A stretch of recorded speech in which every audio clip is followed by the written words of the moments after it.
Magluto ka ng 15 putahe para sa pamamanhika ng hipag mo bukas. Bulyaw ng biyanan ko sabay hagis ng 2,500 papel sa mukha ko. Kinabukasan ng madaling araw, palihim akong umuwi sa bahay ng aking mga magulang at nag-iwan ng isang sulat sa ibabaw ng hapagkainan. Kinagabihan, histerikal at tarantang tumawag sa akin ang biyanan ko. Ngumiti lamang ako.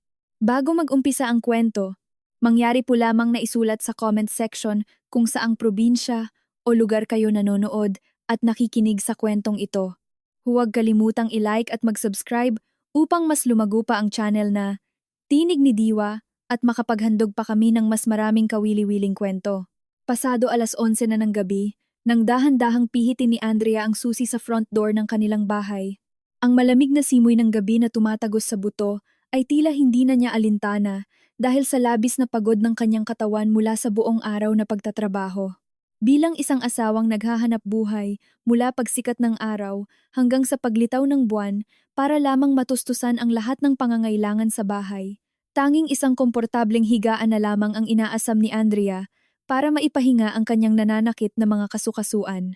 Sa loob ng 3 taong pagsasama nilang mag-asawa, araw-araw niyang binubuno ang nakakasakal na rutinaryong ito. Kailangan niyang gumising bago pa man mag-4 ng madaling araw para maglinis ng buong bahay, maghanda ng almusal, at pagkatapos ay magmamadaling pumasok sa opisina kung saan siya nagpapakakuba sa paghahanap buhay. Pagka-uwi mula sa trabaho, sasalubungin pa siya ng sandamakmak na gawaing bahay na sadyang itinira at ipinaubaya sa kanya ng kanyang biyanan at hipag. Ngunit, ang pag-asa niyang makapagpahinga agad ngayong gabi ay biglang naglaho. Pagdating niya sa sala, naabutan niya ang kanyang asawang si Paulo, na komportableng nakasandal at nakahiga sa malambot na sofa. Ni hindi man lang kumukurap ang mga mata ng lalaki sa pagtutok sa screen ng kanyang smartphone, habang ang dalawang hinlalaki nito ay mabilis na pumipindot sa screen. Paminsan-minsan ay nakakarinig siya ng malalakas at inis na sigaw mula kay Paulo kapag natatalo ito sa nilalarong mobile game. Ni hindi man lang lumingon o bumati si Paulo sa asawang kararating lang at hapong-hapo, walang bahid ng pag-aalala. Walang nag-abot ng isang basong maligamgam na tubig at lalong walang mainit na salubong na puno ng pagmamahal na sana'y ginagawa ng isang haligi ng tahanan. Huminga na lamang ng malalim si Andrea, buong lakas na pinipigilan ang sariling damdamin na unti-unti nang namamanhid. Dahan-dahan niyang hinubad ang kanyang sapatos at naglakad ng paika-ika papunta sa kusina para man lang kumuha ng maiinom at mabasa ang kanyang tuyong lalamunan. Hindi pa man dumadampi ang baso sa kanyang mga labi, narinig niya ang mabibigat at mabilis na yabag ng mga paa na bumababa mula sa hagdan. Sumulpot si Nanay Susan, ang kanyang biyanan, na nakakunot ang noo at may nanlilisik at matatalim na mga mata. Nagmamadaling lumapit ang matanda kay Andrea na tila ba may napakahalagang emergency.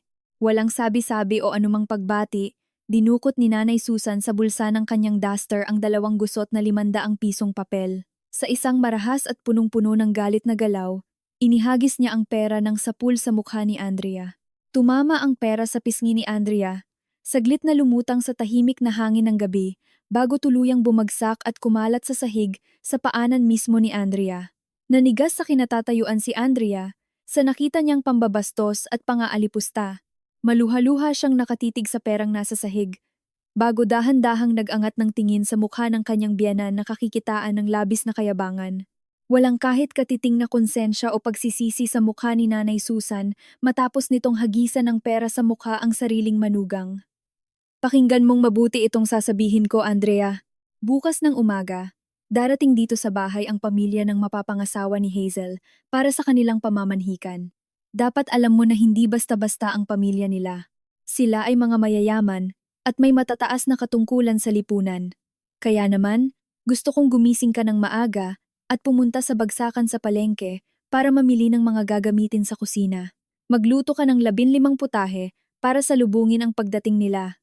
Gusto ko ng pinakamasarap na beef caldereta na gawa sa mamahaling karne, escabecheng lapu-lapu, butter garlic shrimp, sariwang tinolang manok, iba't ibang klase ng mamahaling kakanin, at mga hiwa ng sariwang prutas.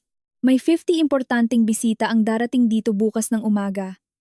Kaya siguraduhin mong siksik, umaapaw, at napakasarap ng lasa. Huwag na huwag mong ipapahiya ang pamilya natin dahil lang sa walang kwentang lasa ng luto mo. Ang 1,000 pisong iyan sa sahig ay sapat na para mabili ang lahat ng sangkap na sinabi ko.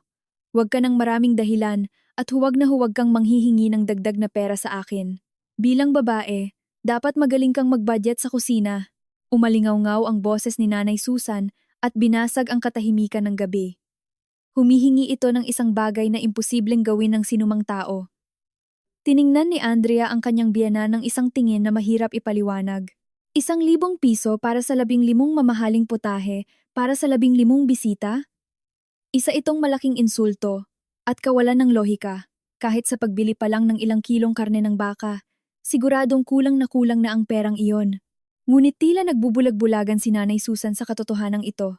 Palagi na lang itinuturing ng matanda si Andrea bilang isang walang bayad na kasambahay na pwedeng utus-utusan anumang oras, umaga man o gabi. Walang anumang paggalang. Lumingon si Andrea kay Paulo na patuloy pa ring nakaupo sa sofa.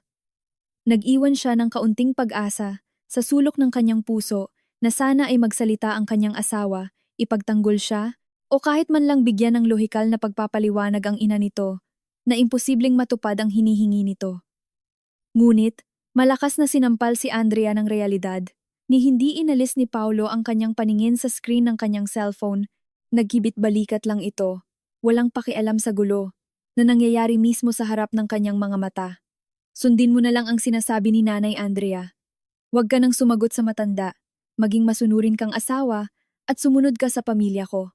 Tutal babae ka naman, natural lang na dapat magaling kang magbadyet, at ikaw ang gumawa ng lahat ng gawaing kusina mag-isa. Huwag na kayong gumawa ng gulo ngayong gabi. Busy ako sa ginagawa ko at ayokong maistorbo sa pag-iinarte mo. Sabi ni Paulo sa isang malamig at walang tonong boses. Walang kahit anong patak ng awa sa asawang pagod na pagod sa pagtatrabaho buong araw para buhayin silang lahat. Ang mga salita ni Paulo ay parang saksak ng patalim na direktang tumama sa dibdib ni Andrea. Sa loob ng maraming taon, mahigpit na itinago ni Andrea ang tunay niyang pagkatao bilang nag-iisang anak na babae ng isang bilyonaryong pamilya na nagmamay-ari ng maraming kumpanya. Sadyang itinago niya ang kanyang yaman dahil gusto niyang makahanap ng lalaking totoong magmamahal sa kanya, hindi dahil sa kanyang pera. Nang makilala niya si Paulo, akala niya ay nahanap na niya ang kanyang true love, kaya handa siyang magpakumbaba at laging magparaya, dahil mataas ang respeto niya sa sagradong sumpaan ng kasal. Siya ang lihim na nagbabayad ng lahat ng bayarin para sa marangyang bahay na ito sa subdivision gamit ang kanyang personal na pera, ngunit hinayaan niyang nakapangalan ang lease contract sa kumpanya ng kanyang ama para hindi maghinala si Paulo. Siya rin ang nagbabayad ng buwanang hulog sa sasakyan, nagbabayad ng mga utang ni Paulo sa online games at credit card, at palihim na nagbibigay ng malaking allowance para sa mga luho ni Hazel buwan-buwan. Lahat ng sakripisyong ito ay ginawa niya ng tahimik. Ngunit ngayon, nasagot na ang lahat. Lahat ng kabutihan niya ay sinuklian ng pagtataksil, panggagamit, at walang katapusang pang-aabuso. Ang puso ni Andrea na sa loob ng maraming taon ay laging may espasyo para sa pagpapatawad, ngayon ay tuluyan ng nanigas. Wala ng awa, wala ng pagmamahal, at wala ng natitirang pag-asa para sa duwag na lalaking nagngangalang Paulo at sa kanyang linta na ina at kapatid. Imbes na humagulgol o sumigaw sa galit, gaya ng karaniwang ginagawa ng mga babaeng nasasaktan sa mga teleserye, perpektong nakontrol ni Andrea ang kanyang sarili. Huminga siya ng malalim, yumuko, at lumuhod sa harap ni Nanay Susan. Dahan-dahang pinulot ng kanyang mga daliri ang 2 gusot na 500 pisong papel mula sa malamig na sahig. Mahigpit niyang hinawakan ang pera.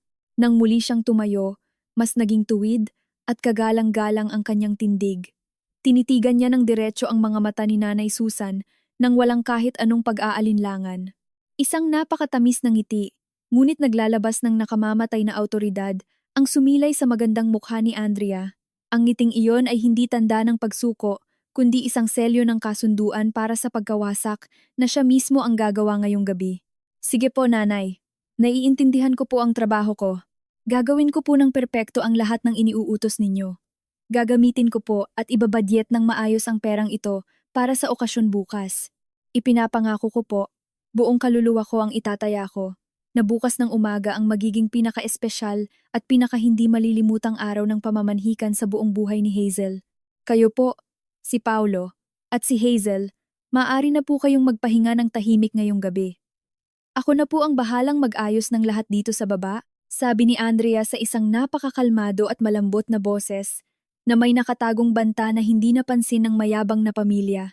Padabog na huminga si Nanay Susan, iniwas ang tingin dahil pakiramdam niya ay nanalo siya dahil hindi na nakasagot ang kanyang manugang. Akala niya ay tuluyan nang nagpasailalim sa kanyang kapangyarihan si Andrea. Nang walang sinasabing anumang pasasalamat, tumalikod si Nanay Susan at naglakad pabalik sa hagdan papunta sa kanyang komportableng kwarto. Naiwan din si Paulo sa kanyang pwesto. Patuloy na binabalewala ang presensya ni Andrea at ipinagpatuloy ang paglalaro hanggang sa ang ingay ng kanyang cellphone ang muling nangibabaw sa sala. Nakatayo lang si Andrea mag-isa sa katahimikan. Ang mga mata niya ngayon ay nakatitig sa likod ng kanyang asawa. Ang kaninang blangkong tingin ay unti-unting naging matalim at puno ng kalkulasyon. Ngayong araw, sa eksaktong segundong ito, naubos na ang hangganan ng kanyang pasensya. Lahat ng paghihirap, pangiinsulto, at pawis na pinuhunan niya sa loob ng 3 taon ay sobra-sobra na. Hindi na siya papayag na maging sunod-sunurang asawa, habang ang kanyang dignidad ay ginagawang basahan. Ang 1,000 piso, sa kanyang palad ngayong gabi, ang magiging pangunahing tiket para ipadala silang lahat sa pinakailalim ng totoong pagdurusa. Nang makasigurong nakapasok na si Nanay Susan sa kwarto nito, at si Paulo ay lunod na lunod sa mundo ng kanyang online game, tumalikod si Andrea at naglakad papuntang kusina. Ngunit kabaligtaran sa utos na natanggap niya, wala siyang balak na hawakan ni isang kaldero. Naglakad siya lampas sa dish rack, binalewala ang malamig na kalan, at tiningnan ang malaking refrigerator na laging puno tuwing weekend gamit ang kanyang sariling pera. Wala sa puso niya ang pumunta sa palengke at bumili ng sangkap na parang tanga. Alam na alam niya na ang magluto para sa pamilyang hindi siya kailanman nirespeto ay isang walang kwentang gawain. Tumayo si Andrea sa gitna ng tahimik na kusina. Hinayaan ang katahimikan ng gabi na yakapin siya. Mabilis na nag-isip ang kanyang utak. Inaayos ang bawat hakbang nang may perpektong presisyon para siguraduhin ang mangyayari bukas ay eksakto sa script ng pagkawasak na isinusulat niya sa kanyang isipan. Nang maramdaman niyang plansado na ang plano, palihim na naglakad si Andrea papunta sa kanilang master bedroom. Pagdating sa loob, binuksan niya ang pinto ng kanyang closet nang dahan-dahan para hindi lumikha ng tunog na makakakuha ng atensyon ng asawa niya sa labas. Naglabas siya ng isang medium-sized na maleta. Imbes na damit ang ilagay, dumiretso si Andrea sa kanyang vanity table at binuksan ang isang sikretong drawer na may double lock. Sa loob ng drawer na iyon, nakatago ang lahat ng dokumento ng tunay niyang buhay. Isa-isang inilabas ni Andrea ang mga importanteng papeles ng may matatag na kamay. Inilagay niya ang titulo at patunay ng pagmamay-ari ng lupa at bahay na nakapangalan sa korporasyon ng kanyang ama. Kinuha rin niya ang lahat ng kanyang bank books, OR, CR ng mga sasakyan at ang kanyang marriage certificate. Hindi siya tumigil doon. Dinukot pa ni Andrea ang pinakailalim na bahagi ng drawer at naglabas ng patong-patong na credit card billing statements. Malinaw na nakaimprinta sa mga papel na iyon ang mahabang listahan ng mga biniling mamahaling bag at sapatos ni Hazel, ang napakamahal na derma at beauty treatments ni Nanay Susan, at 12-dosenang transaksyon ng in-game purchases at mamahaling gadgets ni Paulo. Lahat ng milyon-milyong ginastos na iyon sa loob ng maraming taon ay binayaran ng buo ng credit card ni Andrea nang hindi nila namamalayan kung saan nanggagaling ang pera. Pagkatapos mailagay ng ligtas ang mga financial documents sa maleta, inilabas ni Andrea ang kanyang pinakamalakas na sandata mula sa isang makapal na brown envelope. Ang sandata ay hindi patalim, kundi isang patong ng mga litrato at investigation report na nakuha niya mula sa isang private investigator noong nakaraang buwan. Laman ng report ang mga ebidensya ng pambababae at pakikipagtalik ni Hazel sa kanyang ex-boyfriend. Malinaw na malinaw sa high definition ng mga litrato kung paano naghahalikan at pumapasok sa isang motel si Hazel at ang ibang lalaki. Samantalang sa susunod na linggo, ay magaganap na ang pamamanhikan ng kasalukuyan nitong nobyo. Tinitigan ni Andrea ang mga litrato. Naisip niya kung ano kaya ang magiging reaksyon ng mayamang pamilya ng lalaki kapag nakita nila ang tunay na kulay ng babaeng magiging manugang sana nila. Inihiwalay ni Andrea ang mga litrato ng panloloko ni Hazel at ilang kopya ng credit card bills na nagpapatunay na walang pera si Paulo. Kumuha siya ng isa pang malaking envelope at inilagay doon ang lahat ng kopya ng mga nakamamatay na ebidensyang iyon. Sinelyuhan niya ito ng mahigpit at kumuha ng marker. Sa isang malinis at madiin na sulat kamay, Isinulat niya ang mga salitang ito sa harap ng envelope para sa pamilya ng mapapangasawa ni Hazel. Maingat na dinala ni Andrea ang maleta at envelope palabas ng kwarto. Madilim na ngayon sa sala. Senyales na tulog na si Paulo sa ibabaw ng sofa dahil sa sobrang pagod sa paglalaro. Walang tunog na naglakad si Andrea papuntang dining area. Ipinatong niya ang makapal na envelope na naglalaman ng ikawawasak ng pamilyang ito sa pinakagitna ng walang kalaman lamang hapagkainan. Bilang isang patula at perpektong huling hawakan, kinuha ni Andrea ang 2,500 piso na inihagis sa kanya ni Nanay Susan kanina. Ipinatong niya ang 1,000 piso sa ibabaw ng envelope, ginawa itong pabigat para hindi liparin ng hangin. Napakakapansin-pansin ng ayos ng mga bagay sa ibabaw ng mesa at siguradong ito ang unang makikita ng sino mang papasok sa kusina bukas ng umaga. Tipid na ngumiti si Andrea sa kanyang obra maestra. Tiningnan niya ang kabuuan ng malaking bahay na ito sa huling pagkakataon. Ang bahay na inalagaan niya ng buong puso sa loob ng 3 taon. Ang bahay na pinaghirapan niyang bayaran, ang renta buwan-buwan. Ngayon, lilinisin na niya ito mula sa mga parasitikong linta na naninirahan sa loob. 3:00 na ng madaling araw sa wall clock. Palamig ng palamig ang hanging tumatagos sa kanyang damit. Naglakad si Andrea palabas ng front door at dahan-dahang isinara ito. Nang tumapak ang kanyang mga paa sa labas ng bahay, agad siyang kumuha ng cellphone mula sa kanyang bag. Pinindot niya ang numero ng taong pinakamadalas niyang kausapin tungkol sa legal matters ng kumpanya ng kanyang ama. Tinawagan niya si attorney Tristan, ang personal na abogado ng kanilang pamilya, at matalinong lalaki na parang kapatid na rin sa kanya. Ilang ring pa lang ay sumagot agad ang malalim na boses ng lalaki na nagpapakita ng buong pagkaalerto, senyales na hinihintay nito ang kanyang utos ngayong gabi. Hello Tristan! Pasensya na sa panggugulo sa tulog mo ng ganitong oras. Handa na ba ang lahat? Itutuloy natin ang plano natin eksaktong 9:00 ng umaga. Siguraduhin mong handa na para i-execute ang lahat ng eviction at foreclosure papers na inayos natin kahapon. Gusto kong dumating ang mga autoridad at sheriff sa tamang oras na walang palya. Walang kahit isang detalye ang dapat makaligtaan. Utos ni Andrea na ang tono ay parang isang CEO na nagbibigay ng mahalagang misyon. Hello Andrea, huwag kang mag-alala. Hindi talaga ako natulog ngayong gabi. Para siguraduhing perpekto ang lahat, hawak ko ng ligtas ang lahat ng legal title of ownership, eviction notice, at mga dokumento para i-freeze ang mga bank accounts at financial access ng pamilya ng asawa mo. Gagalaw ang mga autoridad papunta sa lokasyon eksakto sa oras na sinabi mo. Nakalabas ka na ba ng ligtas sa bahay na yan ngayon? Propesyonal ang boses ni Tristan, ngunit may bahid ng pag-aalala para sa kaligtasan ni Andrea. Nasa labas na ako. Napakabilis ng lahat. Mahimbing silang natutulog at nananaginip tungkol sa isang marangyang handaan na hindi kailanman mangyayari.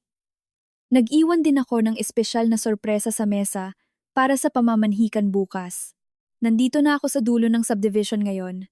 Uuwi muna ako sa bahay ng mga magulang ko para makapaglinis ng katawan at manood ng grand show natin mula roon, sagot ni Andrea habang naglalakad at hila-hila ang kanyang maleta sa tahimik na kalsada ng subdivision. Copy, Andrea.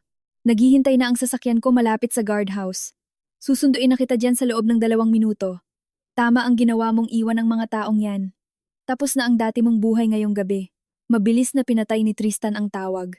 Ibinalik ni Andrea ang cellphone sa kanyang bag. Tumingala siya para tingnan ang kalangitan na punong-puno ng bituin. Ang hangin ng madaling araw na dumadampi sa kanyang mukha ay hindi na malamig, kundi tila sariwang hangin na nagpapalaya sa kanyang mga baga mula sa matagal na pagkasakal. Napakagaan ng kanyang mga hakbang. Kasinggaan ang kanyang puso na matagumpay na nakawala sa pabigat ng nakakalasong kasal na ito. Ni isang patak ng luha ng pagsisisi ay walang pumatak sa kanyang pisngi. Matatag siyang naglakad papunta sa kanto, pinanood ang papalapit na ilaw ng sasakyan, bumukas ang pinto ng SUV, at sumakay si Andrea dala ang lahat ng kanyang nakaraan sa loob ng maleta. Iniwan niya ang malaking bahay na iyon sa ganap na katahimikan, hinahayaan ang time bomb na nasa loob ng envelope sa mesa, na maghintay ng tamang oras para sumabog at wasakin ang kayabangan ng mga tao sa loob pagsikat ng araw bukas. Binagtas ng sasakyang minamaneho ni Tristan ang tahimik na kalsada ng Maynila bago mag-umaga. Buong biyahe, tahimik lang na nakaupo si Andrea habang nakatingin sa labas ng bintana, pinapanood ang mga poste ng ilaw. Ang pakiramdam niya ay sobrang gaan. Para bang isang dambuhalang bato na 3 taong nakadagan sa kanyang dibdib ang biglang naalis. Hindi niya inisip ang mga maliliit na gamit na naiwan niya sa bahay ng asawa dahil walang halaga ang mga iyon kumpara sa kalayaang hawak na niya ngayon. Tahimik at propesyonal na nagmaneho si Tristan, hinahatid ang nag-iisang tagapagmana ng isang business empire pabalik sa kanyang tunay na pinanggalingan. Matapos ang halos kalahating oras na biyahe, pumasok ang sasakyan sa malawak na gate ng mansyon ng mga magulang ni Andrea sa isang sikat at mayamang village. Ang marangyang bahay, na may matataas na poste, ay nakatayong naghihintay para salubungin ang pag-uwi ng kanilang anak. Ang mga ilaw sa garden ay nagbibigay ng mainit na pakiramdam na matagal nang hinahanap-hanap ni Andrea. Pagkababa ni Andrea mula sa sasakyan, tinulungan siya ni Tristan sa kanyang maleta. Sa harap ng napakalaking pinto na gawa sa inukit na nara, nakatayo ang kanyang mga magulang na nag-aabang. Ang mukha nila ay puno ng matinding pag-aalala na unti-unting napalitan ng ginhawa nang makita nilang ligtas ang kanilang anak. Mabilis na naglakad ang ina ni Andrea at niyakap ng napakahigpit ang anak. Napakasarap sa pakiramdam ng yakap ng isang ina. Nagbigay ito ng lakas na matagal nang naharangan dahil sa maling desisyon ni Andrea sa nakaraan. Lumuluha ang mga mata ng ama ni Andrea habang marahang hinihimas ang buhok ng kanyang anak. Sa wakas, umuwi ka na rin anak. Tama na ang pagdurusa mo doon. Hindi na kaya ng konsensya ko na makitang tinatrato kang parang katulong ng mga walang hiyang pamilya na yon. Nanginginig sa galit ang boses ng ama ni Andrea. Galit na matagal na nitong kinikimkim tuwing nakakarinig ng report mula kay Tristan tungkol sa sitwasyon ng anak. Opo, Papa. Panahon na para tapusin ang teleseryeng ito. Ngayong araw, makukuha na nila ang ganti nila. Lahat ng kabutihang inabuso nila ay babawiin ko nang walang ititira, sagot ni Andrea sabay ngiti para panatagin ang mga magulang na hindi siya nalulungkot sa hiwalayang ito.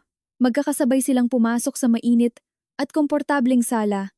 Agad nagpakuha ng mainit na chamomile tea ang ina ni Andrea para pakalmahin ang isip ng anak pagkatapos ng mahabang gabi. Nakasandal si Andrea sa malambot na sofa. Unti-unting humihigop ng tsaa habang ninanamnam ang amoy na nagpapakalma sa kanyang nerves. Pagkatapos ay kinuha niya ang kanyang iPad mula sa bag. Walang emosyon na blinak niya ang mga numero ni na Paulo, Nanay Susan, at Hazel isa-isa. Pinutol niya ang lahat ng linya ng komunikasyon para hindi masira ng mga parasitikong iyon ang kanyang mapayapang umaga kapag nagsimula na ang gulo. Isang connection na lang ang iniwan niya na direktang nakalink sa mga hidden CCTV cameras sa loob ng bahay ng biyenan niya. Mabilis na lumipas ang oras, hanggang sa tumapat ang kamay ng malaking grandfather clock sa 8:00 ng umaga. Ang maaliwalas na umaga ay bumalot sa malaking mansyon. Kasing aliwalas ng mood ni Andrea, inilapag niya ang tasa ng tsaa sa glass table at kinuha ang kanyang tablet. Pinindot niya ang password at binuksan ang CCTV monitoring app. Agad na nahati ang screen sa dalawa. Ipinapakita ang live feed ng sala at dining area ng bahay ng kanyang biyenan. Malinaw na malinaw ang HD video, kasama ang audio na naririnig mula sa mga nakatagong mikropono. Komportableng sumandal si Andrea at naghintay na magising ang mga bida ng kanyang show mula sa mahaba nilang tulog. Ang grand performance na maingat niyang idinirect kagabi ay magsisimula na. Habang nagre-relax si Andrea, kabaligtaran ang nangyayari sa lugar na kani-kanina lang ay iniwan niya. Mataas na ang sikat ng araw at tumatagos na sa mga kurtina sa sala, senyales na tanghali na. Ngunit ngayon pa lang nagdidilat ng mata ang mga tao sa bahay. Nagising sina Nanay Susan at Hazel mula sa mahimbing na tulog na may labis na kayabangan at kumpiyansa. Sa isip nila, siguradong nakahanda na sa hapagkainan ang 15 mamahaling putahe na niluto ng manugang nilang tanga. Iniisip nila kung gaano sila kayabang magpapakitang gilas sa pamilya ng mayamang mapapangasawa gamit ang mga pagkaing iyon. Habang humihikab at nakasuot pa ng gusot na pantulog, naglakad pababa ng hagdan si Nanay Susan papuntang kusina. Nakasunod sa kanya si Hazel na tamad, naghihintay ng agahan bago mag-makeup. Biglang huminto si Nanay Susan sa may pinto ng kusina. Nanigas ang buo niyang katawan at nanlaki ng sobra ang kanyang mga mata sa nakita. Walang usok na nagmumula sa kalan. Walang amoy ng bawang, sibuyas, o anumang masarap na pagkain. Ang gas stove ay malamig, malinis, at halatang hindi nagamit. Ang mga plato sa rack ay malinis. Sarado ang malaking refrigerator, at ang kusina ay mukhang inabandona. Dahan-dahang lumipat ang paningin ni Nanay Susan sa dining table, sa gitna na walang kalaman-laman. Sa ibabaw ng malaking lamesa, may isang makapal na envelope at ang dalawang 500 peso bills na inihagis niya kagabi. Walang mamahaling kaldereta, walang eskabetseng lapu-lapu, at walang kahit anong senyales na may handaan. Napalunok ng laway si Nanay Susan. Nagsimulang kumabog ng mabilis ang puso niya nang ma-realize ang katotohanan. Paolo, bumaba ka rito ngayon din. Nasaan ang asawa mo? Bakit walang nakahandang pagkain dito? Tili ni Nanay Susan sa isang napakatining na boses na umalingaw-ngaw sa buong bahay at bumasag sa katahimikan ng umaga. Pagkarinig sa galit at tarantang boses ng ina, nagmamadaling tumakbo pababa si Paolo, halos madulas pa sa hagdan. Gulo-gulo pa ang buhok niya at nakapikit pa sa silaw ng araw. Naguguluhan niyang tiningnan ng ina. Pagkatapos ay nilibot ang paningin sa buong kusina na malinis at walang bahid ng pagkain. Agad na tumalikod si Paolo at tumakbo pabalik sa master bedroom. Binuksan niya ng malakas ang pinto ng closet ni Andrea. Nahulog ang puso niya nang makitang walang laman ang mga cabinet. Nakakalat ang mga hanger at ni isang damit ni Andrea ay walang natira. Tumakbo siya sa banyo, sa vanity table at sa lahat ng sulok ng kwarto. Ngunit tuluyan nang naglaho na parang bula ang asawa niya. Maya-maya pa, bumaba ang lalaki na kasing putla ng bangkay. Hindi ko alam, Nay. Walang laman ang closet niya. Lahat ng damit at gamit ni Andrea ay wala na. Sigurado akong umalis siya kagabi pa. Nanginginig ang boses ni Paolo habang sinasabi iyon. Nang ma-process ni Hazel ang sitwasyon, bigla siyang humagulgol, nang histerikal sabay hawak sa kanyang ulo. Nagiiyak siya habang iniisip na ang pangarap niyang pamamanhikan ay masisira dahil walang maihahandang pagkain. Palakad-lakad si Nanay Susan sa sala, nagpupuyos sa galit, nagmumura at sinisiraan si Andrea. Hindi alam na ang lahat ng ginagawa nila ay pinapanood at tinatawanan ng kanyang manugang mula sa screen ng iPad. Sa gitna ng kaguluhan, nakarinig sila ng tunog ng mga naglalakihang sasakyan na papasok sa kanilang driveway. Tunog ng mga pinto ng SUV na nagsasara, senyales na dumating na ang mga importanteng bisita. Tumakbo si Hazel at sumilip sa siwang ng kurtina. Namutla siya ng husto. Parang hinigop lahat ng dugo sa katawan niya. Dumating ng mas maaga sa napag-usapang oras ang pamilya ng mapapangasawa niya. Ang mga mayamang bisita ay nakatayo na sa harap ng pinto at naghihintay na salubungin.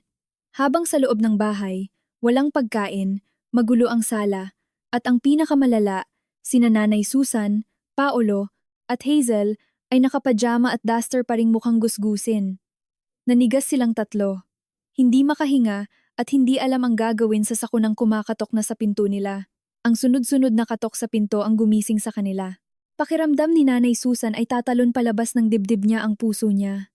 Nag-umpisang tumulo ang malamig na pawis sa kanyang noo at leeg. Tiningnan niya sina Hazel at Paolo na may panlilisik at banta. Pilit niyang itinulak ang dalawa, paakyat ng hagdan, para magbihis ng mabilis. Inayos naman ni Nanay Susan ang kanyang gulugulong buhok, pinunasan ng pawis, at tumakbo sa kwarto para magsuot ng pinakamaganda niyang damit. Inabot lang siya ng 5 minuto para maglagay ng makapal na foundation para maitago ang putla ng mukha niya. Hinihingal pa siya ng bumaba. Pilit siyang nag-ayos ng mukha, nagpakita ng pekeng ngiti na halatang halata ang kaba. Naglakad si Nanay Susan palapit sa pinto at huminga ng malalim para pakalmahin ang sarili bago pihitin ang doorknob. Nang bumukas ang pinto, nanliit siya sa nakita. Nakatayo sa porch ang pamilya ng lalaki sa kumpletong pormasyon. Ang ina ng lalaki ay nasa unahan. Matikas at matalim ang tingin kay Nanay Susan mula ulo hanggang paa. Ang nobyo ni Hazel ay nasa tabi ng ina. Blanko ang mukha ngunit mukhang kagalang-galang. Sa likod nila ay ang iba pang kamag-anak na may bitbit na mga mamahaling regalo at prutas na nakabasket. Ang bihis nila ay napaka-elegante at halatang galing sa mataas na lipunan, milya-milya ang agwat sa pamilya ni Nanay Susan. Lalo itong nagpa-insecure kay Nanay Susan. Good morning, Susan. Pasensya na at napaaga kami sa napag-usapang oras. Walang traffic ngayon kaya mabilis kaming nakarating. Sana ay hindi nakakaabala ang pagdating namin nang maaga sa preparasyon ninyo, bati ng ina ng nobyo sa isang kalmado, ngunit mapanuring boses. Patuloy na tinitingnan ng ina ang mukha ni Nanay Susan na halatang nagtatago ng matinding kaba. Ay, hindi po. Walang problema. Natutuwa nga po kami na nandito na kayo. Tuloy po kayo. Maupo po kayo sa sala. Feel at home lang po. Sagot ni Nanay Susan, na pilit na pinapasaya ang boses. Tumabi siya para bigyan ng daan ang mga VIP na bisita. Pumasok ang mga bisita at naupo sa malawak na sofa sa sala. Ang atmosfera ay biglang naging napaka-awkward at tahimik. Ilang sandali pa ay nanginginig na bumaba ng hagdan si Hazel. Naka-formal dress na siya para sa pamamanhikan. Pero ang makeup niya ay kalat-kalat dahil umiyak siya sa kwarto kanina. Sumunod si Paolo na nakayuko, hindi makatingin sa mata ng mga bisita. Umupo si Nanay Susan sa tabi ni Hazel. Sinusubukang basagin ang katahimikan sa pamamagitan ng pekeng tawa. Kailangan niyang mag-isip ng palusot kung bakit walang nakahaing pagkain. Naghanap ang utak niya ng kasinungalingan para maitago ang kahihiyan. Pasensya na po kung medyo makalat pa ang sala namin. Hinihintay po kasi namin yung catering service na magde-deliver ng pagkain. Parang na-traffic po ata ang van nila kaya na late sa schedule. Pasensya na po at wala pa tayong makain ngayon. Baka parating na rin po sila, sabi ni Nanay Susan, na may pekeng ngiti, umaasang maniniwala ang mga bisita. Tumangulang ng bahagya ang ina ng nobyo, ngunit ang mga mata nito ay nagpapakita ng kawalan ng tiwala. Isa siyang matalinong babae na marami ng karanasan sa negosyo, kaya madali niyang nabasa ang pagsisinungaling sa galaw ni Nanay Susan. Walang amoy ng niluluto sa buong bahay. Ni isang baso ng tubig ay walang naibigay sa kanila. Dahil nauuhaw na matapos ang biyahe, inilibot ng ina ang kanyang paningin sa paligid naghahanap ng pitsel ng tubig. Napunta ang paningin niya sa dining area. Nanliit ang mga mata niya nang makita ang malaking hapagkainan na walang kalaman-laman, ni isang plato ay wala. Ngunit may isang bagay na nakakuha ng atensyon niya. Isang makapal na brown envelope sa gitna ng mesa na may nakapatong na 200 peso bills.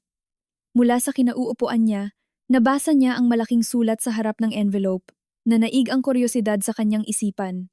Tiningnan niya si Nanay Susan na kasalukuyang bumubulong ng tarantang-taranta kay Paolo. Walang paalam na tumayo ang ina ng lalaki at naglakad papunta sa dining table. Nagulat si Nanay Susan sa mabibigat na hakbang at napatigil sa pagbubulong. Lumingon si Nanay Susan at nakita ang ina ng lalaki sa tapat mismo ng lamesa, halos hawakan na ang envelope na iniwan ni Andrea. Ano ito, Susan? Bakit may makapal na envelope dito na may pangalan ng pamilya namin? Kasama ba ito sa surprise sa event ngayon? Tanong ng ina sa malakas na boses. Sinadyang basahin ang nakasulat para marinig ng lahat sa sala.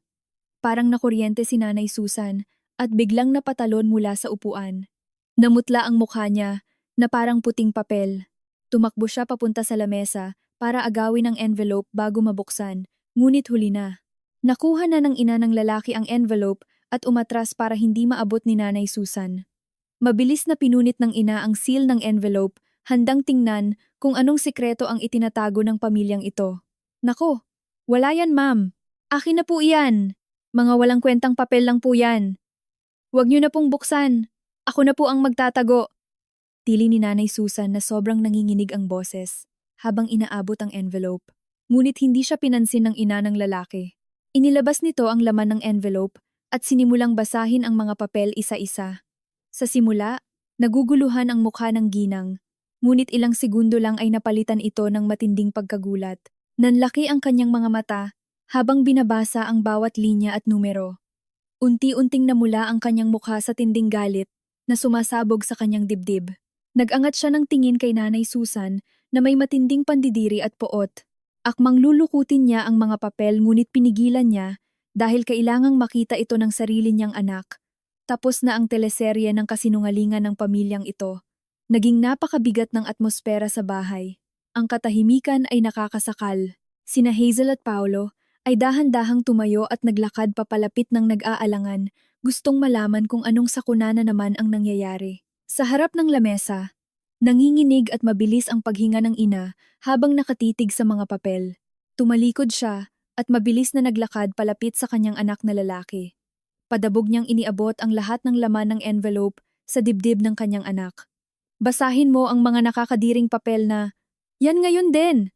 Basahin mo ng malakas para marinig ng lahat ng manlolokong pamilyang ito ang sarili nilang kabulukan. Hindi ako papayag na mapabilang tayo sa pamilya ng mga lintang na bubuhay sa pawis ng ibang tao. Utos ng ina na nanginginig ang boses sa galit at iyak. Kinuha ng nobyo ni Hazel ang mga papel nang nakakunot ang noo. Binasa niya ang unang pahina. Bank statement iyon na nakapangalan kay Andrea. Tiningnan niya ang mga numerong milyon-milyon. Malinaw na nakikita ang mga resibo ng bayad sa renta at sasakyan na binabayaran ng buo ni Andrea bawat buwan. Nilipat niya ang pahina at nakita ang sandamakmak na credit card bills. Nakasulat doon ang mga biniling mamahaling bag at sapatos ni Hazel, ang milyon-milyong derma clinic bills ni Nanay Susan, at mga video game transactions ni Paulo. Lahat ng gastos ay galing kay Andrea, ang manugang na lagi nilang iniinsulto at ginagawang katulong bago pa man siya makarecover sa gulat sa financial records. Nakita niya ang isang maliit na folder sa pinakalikod. Binuksan niya ito at inilabas ang high definition na mga litrato. Parang tumigil ang pagtibok ng puso ng lalaki nang makita ang babae sa litrato. Walang iba kundi si Hazel, ang mapapangasawa niya. Sa picture, makikitang nakakapit pa si Hazel sa braso ng isang lalaki. Sa kabilang picture, pumapasok sila sa loob ng isang motel na silang dalawa lang. Ang timestamp sa litrato ay nagpapakita na nangyari ito noong nakaraang linggo lang kung kailan abalang-abala siya sa paghahanda para sa pamamanhikan. Nanginginig ang mga kamay ng lalaki habang hawak ang matibay na ebidensya ng panloloko. Mga manloloko! Nakakadiri kayo! Nagtatago kayo sa maskara ng karangyaan. Pero ang totoo, mga linta kayong umuubos sa yaman ng sarili ninyong manugang. At ikaw, Hazel. Sigaw ng nobyo sabay turo mismo sa mukha ni Hazel na ngayon ay sobrang putla at nanginginig. Inihagis ng lalaki ang mga litrato sa hangin at hinayaang magkalat sa sahig sa paanan ni Hazel. Tumingin si Hazel sa mga litrato nila ng ex niya na nakakalat sa sahig. Nawala ng lakas ang mga binti niya at napaupo siya sa lapag. Humagulgol siya at nagwala ng ma-realize na ang pinakamalaking sikreto niya ay nabunyag sa araw na dapat sana'y pinakamasaya sa buhay niya. Nasira ang makeup niya sa luha, kaya mukha siyang kaawa-awa. Gumapang siya papunta sa paa ng nobyo niya. Sinusubukang hawakan ang pantalon nito para magmakaawa. Babe, please, pakinggan mo muna ang paliwanag ko. Misunderstanding lang yung mga pictures. Pinilit niya lang akong makipagkita for the last time. Wala kaming ginawang masama. Please, wag mong i-cancel yung kasal natin. Mahal na mahal kita. Hagulgol ni Hazel na putol-putol ang boses.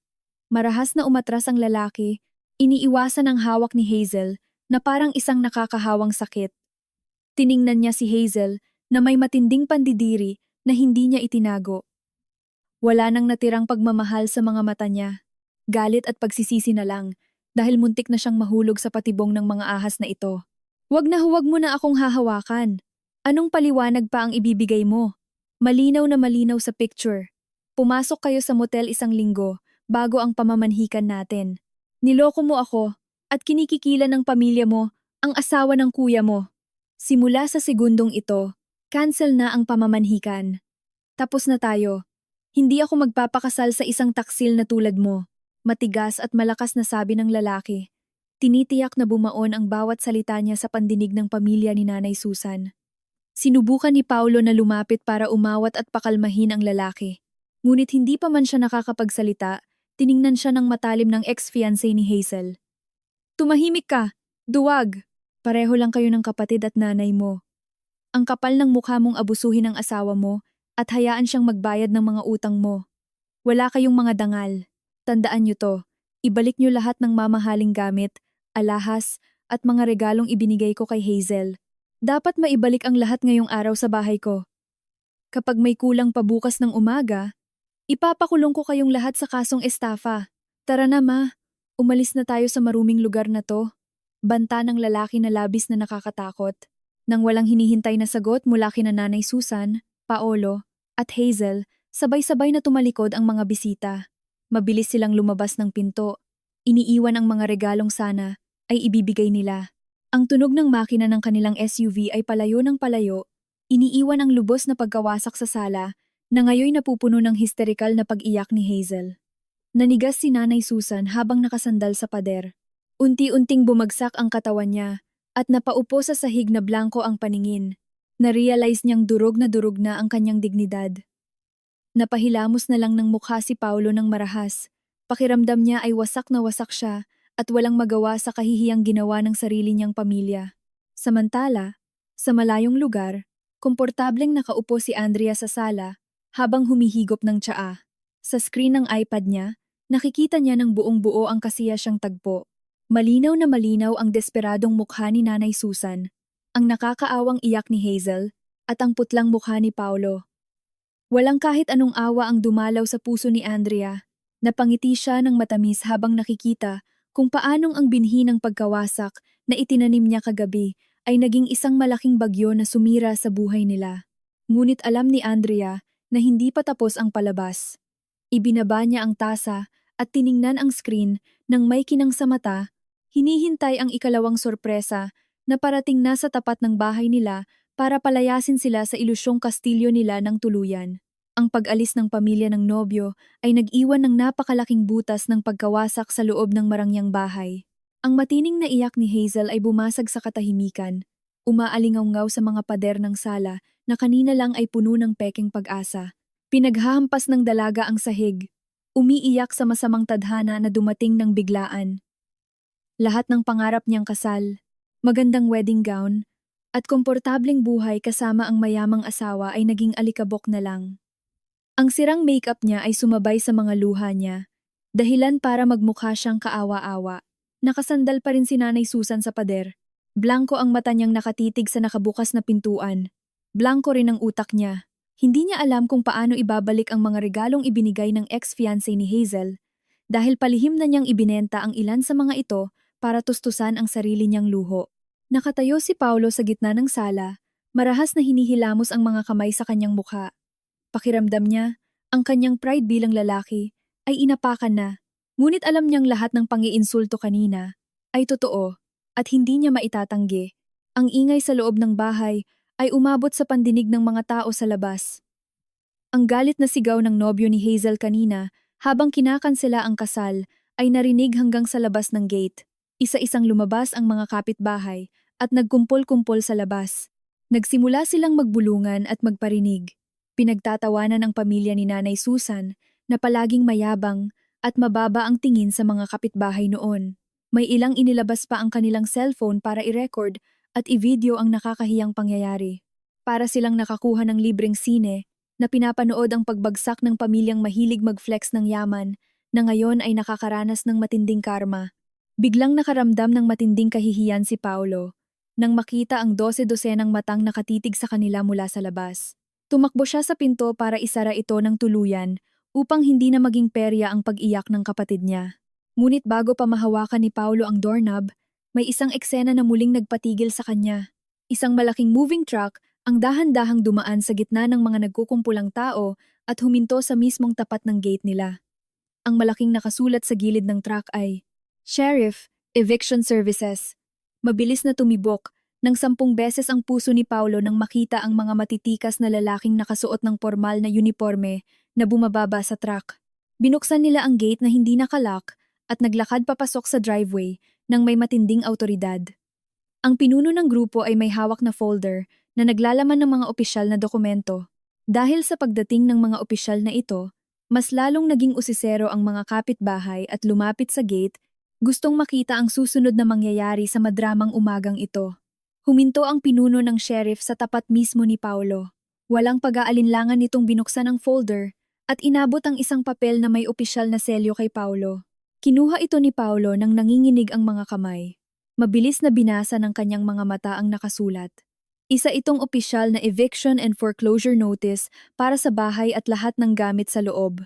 Nakasaad doon na ang karapatang gumamit sa property ay binabawi na ng kumpanyang nagmamay-ari nito.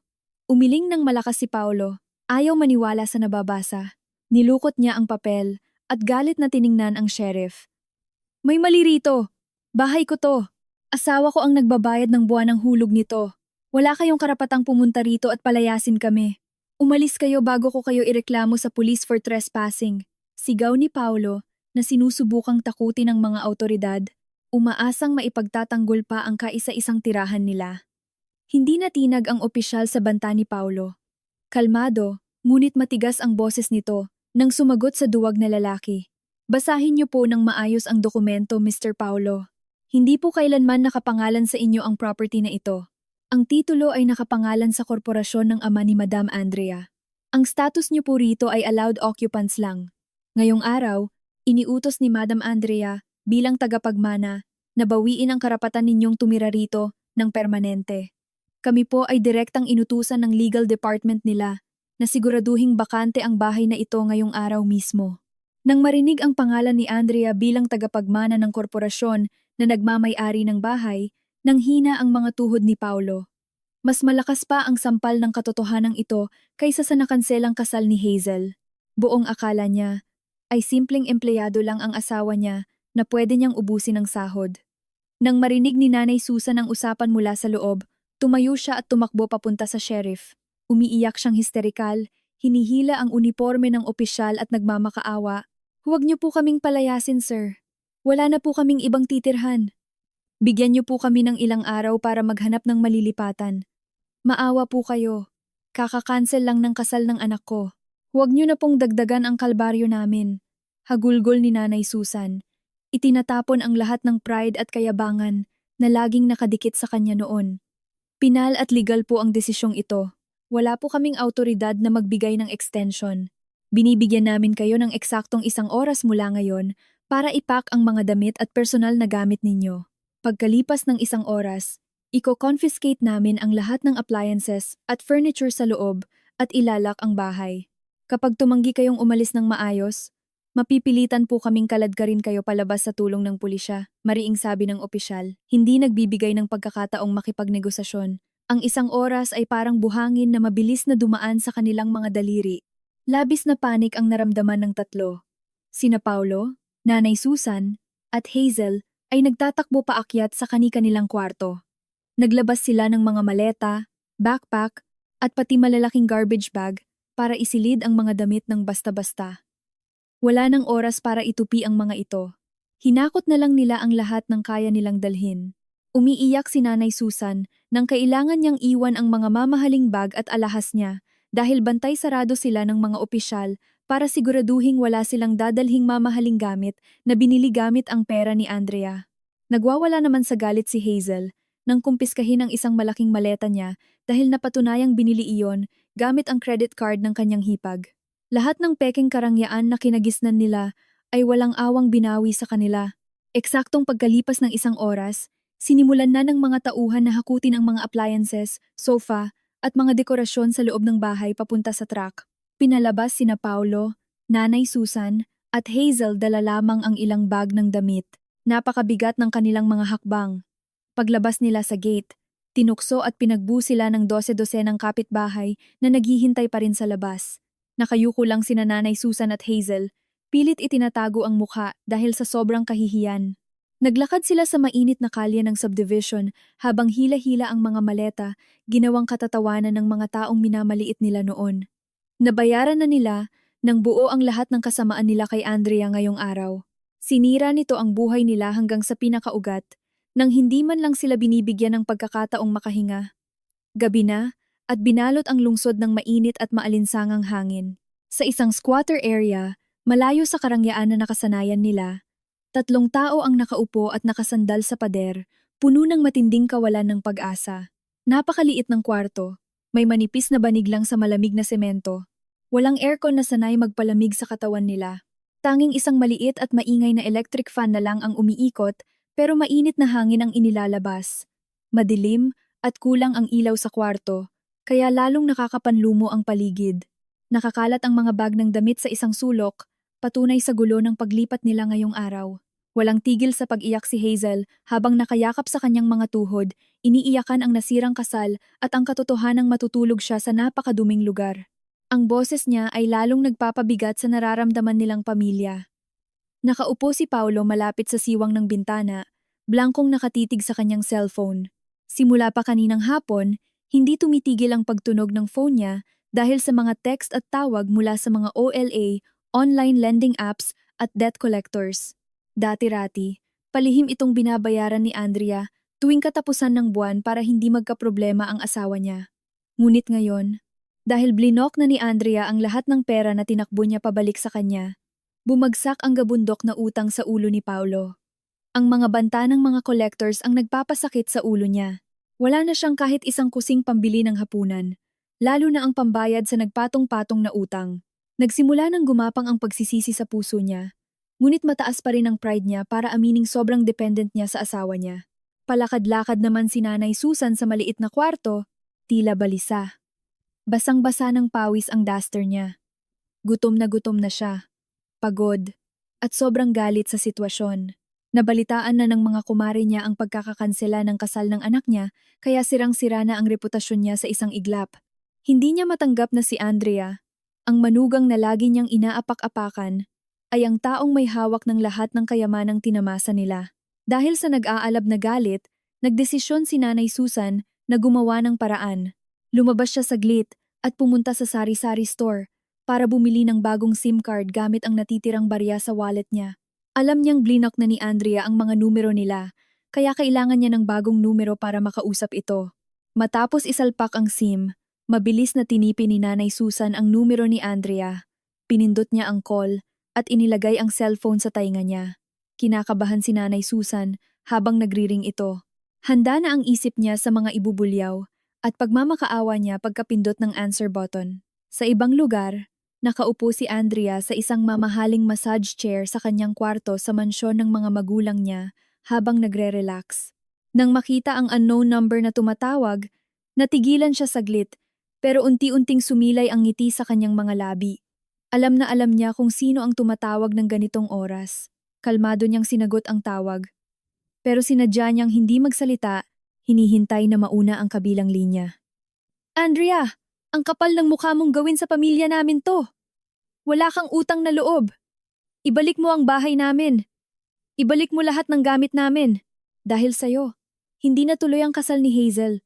At ngayon nakatira kami sa squatter. Dapat panagutan mo lahat ng paghihirap namin. I-unfreeze mo ang mga bank accounts ng asawa mo ngayon din kundi idedemanda kita. Tili ni Nanay Susan na parang baliw sa kabilang linya. Nakakabingi ang boses niya. Halo-halo ang galit at kawalan ng pag-asa. Ang iyak niya ay sumabay sa ingay ng electric fan. Pinakinggan lang ni Andrea ang lahat ng sigaw at mura na may kalmadong mukha. Hindi siya natakot o nasaktan sa mga basyong banta ng biyenan niya. Hinayaan niyang ilabas ni Nanay Susan ang lahat ng emosyon hanggang sa hingalin ito at maubusan ng hininga. Nang masigurong tapos na itong sumigaw, huminga si Andrea at nagsalita. Napakalambot ng boses niya, pino, pero may talim na tatagos sa puso ng sinumang makakarinig nito. Nay, parang nakalimutan niyo na dahil sa kasisigaw niyo. Hindi ba yung 1,000 piso, 2 500 peso bills na inihagis niyo sa mukha ko kagabi, ibinalik ko na sa inyo at ipinatong ko pa ng maayos sa ibabaw ng lamesa sa dining? Tingin ko sapat na ang pera na yon para ibili niyo ng hapunan yung 3 ngayon. Hindi ba kayo mismo ang nagsabi sa akin na dapat magaling akong mag-budget? Ngayon, turn nyo na para i-practice ng personal yung turo nyo. Sagot ni Andrea sa tonong parang nakikipag-usap lang sa panahon ngayon. Nang marinig ang pamimiloso po ni Andrea, muling humagulgol si Nanay Susan at nagmakaawa. Paikot-ikot niyang tinawag ang pangalan ni Andrea. Na-realize na ang kaisa-isang paraan para makatakas sa impyernong ito ay ang awa ng manugang niya. Andrea, maawa ka. Patawarin mo na ako. Nagkamali ako kagabi. Bumalik ka na kay Paolo. Kailangan na kailangan ka niya. Hindi namin kayang mabuhay ng ganito. Ibalik mo na. Yung dating buhay natin. Pangako, magiging mabait na ako sa'yo. Pagmamakaawa ni Nanay Susan. Ngumiti ng mapakla si Andrea sa matamis na pangako na lumabas sa bibig ng taong winasak ang mental health niya sa loob ng 3 taon. Saradong-sarado na ang puso niya para magbigay ng second chance. Walang dapat ipatawad, Nay. Ibinabalik ko lang ang lahat sa kung saan dapat. Oo nga pala. Pakisabi sa paborito mong anak. Makakarating bukas sa kanya ang annulment papers mula sa abogado ko. Siguraduhin mong pipirmahan niya yon, nang walang maraming satsat kung ayaw niyang humaba pa ang gulo. Good night, Nay. Sana mag-enjoy kayo sa bago niyong buhay. Walang paghihintay ng sagot, pinatay na ni Andrea ang tawag. Ipinatong niya ang cellphone sa maliit na lamesa, sa tabi ng massage chair at blinok ang bagong numero. Pakiramdam niya ay sobrang gumaan ang loob niya. Ang hysterical na sigaw ng biyenan niya, ang perpektong pantapos sa kanyang araw. Samantala, sa maliit nilang kwarto, nakatulala si Nanay Susan sa namatay na screen ng cellphone niya. Nabitawan niya ito sa sahig, tinakpan ang mukha ng mga kamay, at umiyak ng napakalakas, tanggap na ang pagkasira ng pamilya nila ay hindi na kailanman maibabalik pa. Lumipas ang mga araw ng walang awa na nagdadala ng mas malaking bagyo sa pamilya ni Nanay Susan. Ang bawat araw na lumilipas ay parang isang sumpa na walang katapusan. Matapos palayasin sa bahay, napilitan silang magrenta sa isang squatter area na napakainit at masikip, ngunit hindi pa doon natatapos ang kanilang parusa. Ang video recording ng pag-ieskandalo at pagkakansela ng kasal ni Hazel ay kumalat na sa Facebook at TikTok. Sa loob lang ng ilang araw, napanood na ito ng daan-daang libong tao at naging pulutan sa mga tsikahan. Ang mukha ni Hazel habang humahagulgol at nakaluhod sa paa ng ex-fiancé ay malinaw na malinaw sa video.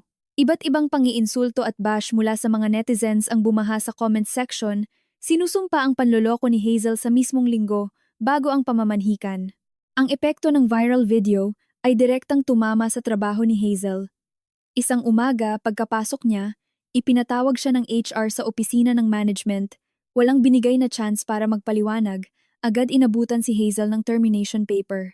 Ang rason, ang scandal na ginawa niya sa labas ay nakasira sa imahe at moralidad ng kumpanya. Inutusan si Hazel na iligpit ang gamit niya agad-agad at pinalabas siya ng security guard. Ang dalaga na laging umaarteng mayaman noon ay naglakad na lang ngayon sa gilid ng EDSA habang umiiyak at karga ang isang kahon ng mga lumang gamit mula sa opisina. Dahil nawalan ng trabaho, tuluyang nalugmok sa matinding depresyon si Hazel. Nagkulong siya sa kwarto, ayaw kumain at panay ang sisi sa masamang tadhana niya. Sa kabilang banda, mas nakakatakot ang naranasan ni Paulo kaysa sa pagkawala ng trabaho. Ang bundok ng utang niya mula sa mga online lending apps OLA na ginagamit niya para sa mga online games ay nag-umpisa ng maningil. Dahil blinok ni Andrea ang pera, lumobo ng husto ang interes at penalty ng mga utang niya. Bawat minuto, nagriring ang phone ni Paulo mula sa mga unknown numbers na nagmumura at nagbabanta sa buhay niya. Hindi lang yon. Sinimulan ng i-text at i-message ng mga collectors ang lahat ng contacts sa phonebook ni Paulo. Mga dati niyang katrabaho, classmates, hanggang sa malalayong kamag-anak ay nakatanggap ng text blast na nagsasabing scammer at magnanakaw si Paulo. Dahil dito, tuluyan siyang itinakwil ng lipunan. Hindi na siya makalabas ng bahay dahil sa takot na may nag-aabang sa kanya sa labas. Dahil wala na silang pera, palaging nauuwi sa matinding away ang pamilya. Si Nanay Susan, na hindi sanay maghirap, ay walang tigil sa pagrereklamo at inuutusang maghanap ng pera ang mga anak niya kahit saang paraan basta makabili ng masarap na pagkain. Dahil sa gutom, nagsimulang sisihin ni Paulo si Hazel sa lahat ng nangyari, sinasabing ang pambababae nito ang nagtulak kay Andrea na umalis. Hindi nagpatalo si Hazel at sinabihan si Paulo na duwag dahil hindi niya napigilan ang mayamang asawa na umalis. Namagitan si Nanay Susan para sisihin silang dalawa, iniiyakan ang masaklap niyang pagtanda.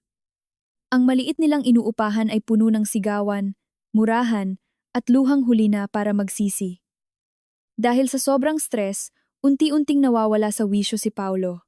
Ang gutom at desperasyon ang nagtulak sa kanya na isantabi ang pride. Ang kaisa-isang naiisip niyang paraan ay ang magmakaawa ulit kay Andrea. Naniniwala siya na kapag umiyak siya at lumuhod sa paanan ng asawa niya, mapapatawad siya nito dahil palagi itong mapagpasensya noon. Dahil dito, lumabas si Paolo. Nangutang siya ng barya sa katiwala ng inuupahan nila para pamasahe sa jeep papunta sa BGC, Bonifacio Global City, kung nasaan ang kumpanya ni na Andrea. Alam na alam niya ang pangalan ng korporasyon. Matapos ang mahaba at nakakapagod na biyahe, nakatayo si Paulo sa tapat ng isang nagtataasang skyscraper na gawa sa makintab na salamin. Simbolo ito ng kapangyarihan at yamang nilihim sa kanya ni Andrea. Pumasok si Paulo sa lobby dala ang matinding hiya. Ang gusgusin at amoy araw niyang damit ay sobrang layo sa mga taong nakasuot at formal na naglalakad sa loob. Ginala niya ang paningin sa malawak na lobby. Naghahanap. Matapos maghintay ng halos 2 oras na balisa, nakita rin ng mga mata niya ang figura ng taong kilalang-kilala niya na naglalakad mula sa VIP elevator, si Andrea.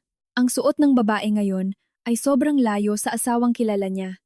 Naka-corporate attire siya, naglalabas ng awtoridad at aura ng isang CEO. Ang mukha niya ay mukhang tunay na leader. Ngunit ang mas nagpadurog sa puso ni Paulo ay ang matikas at gwapong lalaking kasabay maglakad ni Andrea si Attorney Tristan. Walang hiya-hiyang tumakbo si Paolo sa gitna ng maraming tao papunta kay Andrea. Wala siyang pakialam sa mga nagtatakang tingin ng mga empleyado na nakakita sa maduming lalaki sa loob ng building. Palapit na sana siya kay Andrea. Ngunit bago pa mahawakan ng maruruming kamay ni Paolo si Andrea, isang malakas na kamay ang dumaklot sa braso niya. Humakbang paharap si Tristan. Hinarang ang katawan niya sa pagitan ni Paolo at Andrea bilang panangga. Tiningnan ng matalim ni Tristan si Paolo, nagbibigay ng babalang wag na huwag nang lalapit. Nagpumiglas si Paolo habang hawak ni Tristan. Umiyak siya ng umiyak. Andrea, please, pakinggan mo ko. Kahit sandali lang. Sorry na. Alam kong mali ako. Mali ang pamilya ko. Pinagsisisihan namin na sinayang namin ang kabaitan mo. Bigyan mo ako ng isa pang pagkakataon para ayusin to. Mamamatay ako nang wala ka. Iligtas mo ako sa mga debt collectors na yon. Wala na akong ibang malalapitan kundi ikaw, Andrea. Humahagulgol na sigaw ni Paolo. Mas hinigpitan ni Tristan ang hawak sa braso ni Paolo, kaya napangiwi ito sa sakit. Lumayo ka sa kliyente ko ngayon din, o ipapakaladkad kita sa security at ipapapulis para sa skandal. Wala ka ng karapatang lumapit kay Madam Andrea, madiing banta ni Tristan. Pinagtinginan sila ng lahat. Ngunit nanatiling kalmado si Andrea, walang anumang reaksyon sa madramang eksena. Naging tahimik ang lobby nang lumapit ang mga matitikas na security guards pagkatapos senyasan ni Tristan. Humawak ang mga guards sa braso ni Paolo para hindi ito makapalag. Tiningnan ni Andrea ng diretso sa mata si Paolo na puno ng takot. Hinayaan niyang balutin sila ng katahimikan sa loob ng ilang segundo para maramdaman ni Paolo ang kanyang kapangyarihan. Pagkatapos, sa isang napaka-eleganteng galaw, dinukot ni Andrea ang loob ng kanyang mamahaling bag. Kinuha niya ang 2 malutong at bagong 500 pisong papel. Ang perang ito ang sumisimbolo sa dangal na binili niya at winasak noong gabing yon. Nang walang emosyon, inihulog ni Andrea ang 1,000 piso, 500 pesos, sa tapat ng sapatos ni Paolo. Lumutang ito pababa sa makintab na marmol. Binasag ni Andrea ang katahimikan. Malinaw, matigas, at mapang-insulto ang boses niya. Iyan ang separation pay mo bilang ex-husband ko. Kunin mo yan at ipambili mo ng pagkain. Dahil yan na lang ang kaisa-isang tulong na ibibigay ko sa'yo. Huwag na huwag mo nang ipapakita ang nakakaawa mong mukha sa akin kahit kailan.